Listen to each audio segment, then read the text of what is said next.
Shabbat Shalom mes chers amis, on est parashat Balak, 5780, Medaber Israël Chaviv Uranana. Dès les premiers psukim, c'est écrit dans cette paracha, Vayar Balak ben Sipor et kol asher asa Israël la emori. Balak, le fils de Sipor, a vu tout ce qu'Israël avait fait à la Moréa. Balak était roi de Moab et il s'était imposé comme dirigeant de ce royaume en montrant à Moab les dangers que représentait le clan d'Israël. Sichon et Og, les puissants rois amoréens, ces puissants rois amoréens, des géants, ont été vaincus, écrasés par le clan d'Israël. Suit le second pasuk, Vayagor Moav mipnei ha'am, et Moav a tremblé, a été terrifié devant Ha'am, le peuple juif, mais Od énormément, qui ravhu, car il était nombreux, Vayakotz Moav mipnei bnei Israël, et bien sûr, ils étaient aussi dégoûtés des bnei Israël. Vayagor Moav, une terreur s'était emparée d'eux. C'est vrai que Balak leur avait expliqué que Sichon et Og avaient été détruits, mais ils ne devaient pas pour autant avoir peur de bnei Israël, car dans les autres psukim, c'est marqué Al tatsar et Moav ve'al tidgar bam ki bemilchama. N'oppresse pas Moav et ne le défie pas, ne le provoque pas en guerre. Kilo eten lecha me'artso Yerusha, qu'il est bnelot natati et Yerusha. Et ar Yerusha. Hachem a demandé au Bnei Israël de ne pas s'en prendre du tout à Moab, de ne pas même les provoquer, de ne pas susciter une guerre en quelque sorte. On ne pouvait pas leur prendre une parcelle de terrain. Donc finalement Moab n'avait strictement rien à craindre. De plus, les Chachamim nous rappellent que les Bnei Israël sont sortis d'Égypte sans être armés. Ils n'avaient pas d'armes. Ils étaient faibles, finalement, après de durs travaux, bien que des années soient passées. Mais ils avaient une lourdeur dans la tradition. Ce n'était pas un peuple orgueilleux par nature. Alors que Moab était un peuple jeune, avec des armes, en pleine santé. Pour quelle raison Moab craignait-il le clan Israël en étant quasiment terrifié? L'ordre d'Hachem de ne pas les toucher était clair, de ne pas s'emparer de leur territoire était clair, ils étaient mieux armés que les Bnei Israël, donc pour quelle raison y avait-il crainte? À ce titre-là, le Rav Liber Miberditchov nous fait une remarque. On vient de dire qu'il craignait, il a vu tout ce qu'ils avaient fait, la Émori, à la Moréen. Ha-Émori, les Moréens, ce sont les mêmes lettres que Ele Moav, Yochazemu Ra'ad. Les premières lettres de ce pasuk font le mot Émori. Donc il y a une allusion très précise quand sur la mer, quand les Israël ont traversé la mer à pied sec. C'est marqué les Eile Moav, les princes de Moab, les généraux de Moab, Yochazemu Ra'ad, vont être pris de crainte. Et on se demande, mais quel rapport y a-t-il entre le fait qu'on ait traversé la mer à pied sec et qu'il y ait une allusion que Moab allait avoir peur au travers du mot Émori. C'est vrai que quand ils ont vu les Émori, les Sichon et Og, se faire battre en pièces par les Bnei Israël, et que Émori, ça ramène à un pasouk de la mer qui a été traversée, Yamsouf qui a été traversée, et les Moab, les princes de Moab vont être pris de crainte. Alors la coïncidence vient nous enseigner quelque chose de magnifique au travers de Rav Liber Miberditchov. La mère de toutes les galouillotes, c'est la galoute qu'on a fait en Égypte. L'exil que nous avions en Égypte, c'est-à-dire un manque de réussite, un manque de clarté, vivant dans l'obscurité, notre mazal semble très bas et rien ne fonctionne normalement. Il en sera de même dans toutes les galouillotes. Mais s'il en est de même dans le mal, il en est de même dans le bien. Donc la délivrance d'Égypte sera comme la délivrance de toutes les autres galouillotes. L'immense clarté où l'on verra apparaître Akadosh Baruch Hu sur la mer, nous ouvrir la mer, c'est les 10 plaies qui frapperont les Égyptiens pour nous faire retrouver une situation de liberté. Ce sera aussi comme ça lors de la libération de toutes les galoutes. Nous sommes actuellement en galoute, prisonniers des peuples, de leur culture, de leur manière de réagir, et je ne parle pas simplement des souhaits qu'ils ont de nous anéantir, de nous faire disparaître de la terre.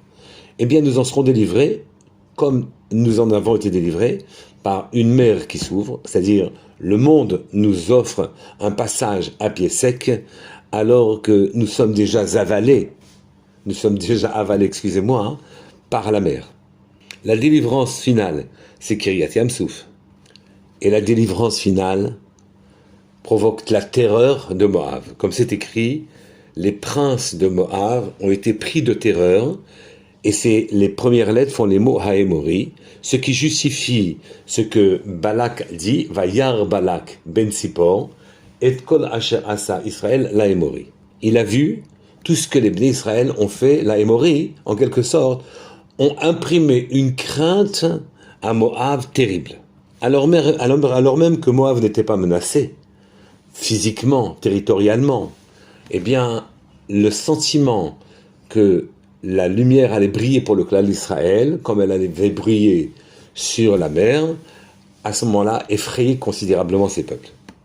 Le Ismach Moshe souligne qu'en vérité, même si les Moavim ne voyaient pas clairement de raison d'avoir peur, ils tremblaient. Et ce tremblement était annonciateur de quelque chose de grave. Comme on dit dans la Gemara, même si eux ils ne voient pas, leur mazal voit. Même si eux, logiquement, se sentent à l'abri, le mazal, c'est-à-dire le lien qu'ils ont avec le ciel qui dirige les destinées, leur montrait qu'ils étaient en danger, leur faisait percevoir de manière diffuse un danger qui n'était pas logique. D'ici, on voit s'établir un fonctionnement céleste dans les cieux, qui ressemble un petit peu à ce qui s'est passé du temps d'Adam Arishon. Quand Adam Arishon, enfin Chava, ont mangé du fruit de l'arbre de la connaissance du bien et du mal, alors à ce moment-là, s'est créée une structure, une institution dans le ciel qui s'appelle serpent. Et l'envoyé de ces serpents à qui il fournit de la vitalité sur terre, c'est le serpent qui tue. Le Yetzer Hara s'était emparé d'Adam et Chava. Quand le Yetzer Hara s'empare de quelqu'un sur terre, à ce moment-là, il est menacé par des animaux sauvages et principalement le serpent. Seulement, ce n'est pas le serpent d'en bas qui tue, car sa vitalité lui est donnée par le serpent d'en haut. Et quand un homme remonte ce phénomène, revient à la source du phénomène, et se dit qu'en vérité, c'est Akadosh Baruch Hu lui-même qui a donné la force au serpent de tuer. Ceci, en vérité, le guérit. On peut se poser la question, mais pourquoi ça le guérit? En fait, il est la proie du Yetzer Hara.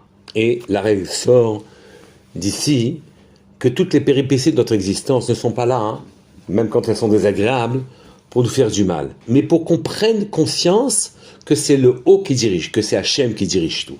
Akadosh Baruch Hu a créé l'institution, une structure de serpent en haut, et quand on lève les yeux vers le serpent, alors à ce moment-là, on se rend compte que c'est Hachem qui dirige le monde, et à ce moment-là, même si on est fautif, Hachem ne cherche seulement qu'à nous ramener vers le haut pour qu'on se soucie de sa présence.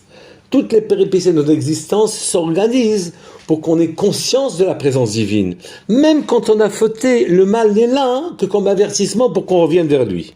La peur qui s'est emparée de Moab est due au serpent qu'il y avait en eux. On voit qu'Hachem nous dirige avec nos sentiments, nos impressions. Et tout ce que nous ressentons comme intuition, impression, aspiration, désir, envie, qui sont la source d'ailleurs de tous nos actes, qui provoquent tous nos actes, sont initiés depuis le haut. Akadosh Baruch Hu distille la peur à Moab, car Moab déteste des dégoûtés du clan d'Israël, parce que le clan d'Israël n'a pas le même comportement que lui. Il est attaché à l'Éternel qui est en haut. Et donc, Moab veut anéantir Israël, même s'il n'est pas en danger physique. Et donc, tout ce que l'on a comme impression, comme compréhension, comme sentiment, comme aspiration, comme appétit, sont la source de toutes nos batailles dans la vie. Et Akadosh Baruch Hu dirige le monde au travers de ces sentiments, de ces impressions, de toutes ces aspirations-là. Il faut juste prendre le temps de se poser la question, pour quelle raison avons-nous ce sentiment-là et comment réagir au regard que nous devons porter vers le haut, au regard d'Hachem. Hachem a instillé une peur dans le cœur de Moab pour que Moab se retourne vers le ciel et se souvienne qu'Akadosh a décidé que leur territoire ne serait pas pris par le clan d'Israël. Et que donc, eux aussi, ils se rapprochent d'Hachem. Ceci est une immense leçon pour nous. Nous devons considérer que les peuples veulent nous anéantir, que les mauvais sentiments qu'ils ont à notre égard est une manière de faire que soit eux ils se rapprochent d'Hachem, soit que ils nous laissent tranquilles, soit que nous nous rapprochions d'Hachem, et à partir de ce moment-là, la peur que nous avons ou qu'ils ont, et tous les sentiments contradictoires que l'on peut avoir les uns avec les autres, c'est pour conduire notre existence dans l'unique et bonne direction. Nous sommes dans une période terrible. Les peuples nous veulent du mal. Nous rentrons dans une période terrible. Depuis le 17 Tammuz jusqu'au 9 Av, il faut faire attention à tout ce qui peut arriver à ce moment-là. Bilam a lui-même déclaré « Hachem Elokav Emo utroat melechbo » L'Éternel, le Dieu, son Dieu, est avec lui. Chez lui, Tromat bo on acclame le roi. Tout ce que nous faisons sur terre, c'est d'avoir des occasions d'acclamer le roi, et à ce moment-là, que Akadosh Baruch Hu nous sauve, comme il nous a sauvés des mains des Égyptiens et de tous nos oppresseurs, de manière générale. Shabbat Shalom Mevorach à vous tous, mes très chers amis, et Tzom Kal, Kol Touf.